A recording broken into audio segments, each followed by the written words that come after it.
அந்த மாவுலேயே வந்து நம்ம ஒரு உருண்டை சைஸ் மாவை வந்து லெமன் சைஸு அதை வந்து தனியாக தண்ணி சேர்த்து கரைச்சி வச்சுக்கலாம். இதை வந்து இதில் ஆட் பண்ணிக்கலாம். இது திக்னஸ்க்காக. இப்போ நம்ம தேங்காயும் ஆட் பண்ணிக்கலாம், சின்ன சின்னதாக கட் பண்ணி வச்சுருக்குது. இப்போ நான் வெல்லத்தை வந்து ஃபில்ட்ரு பண்ணி வச்சுக்கலாம்.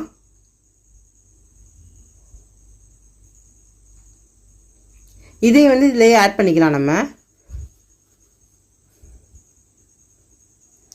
இப்போ ஒன்றா சேர்ந்து நல்லா கொதிக்கிட்டோம். சிம்மில் வச்சுருங்க, அடி பிடிச்சிரும். இது ஸ்வீட்னஸ்க்கு தகுந்தாப்பில் கொஞ்சம் தனியாக எடுத்து வச்சுருக்கேன்.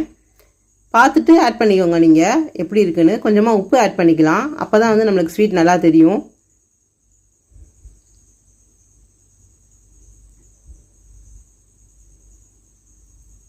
அவ்வளோதான் ஃப்ரெண்ட்ஸ், பார்க்கவே எப்படி இருக்குன்னு பாருங்கள். நல்லா கொதிச்சு வந்துருச்சு. இப்போ திக்காகிடுச்சு, முன்னாடிக்கு இப்போயும் டிஃப்ரென்ஸ் நல்லா தெரியும்.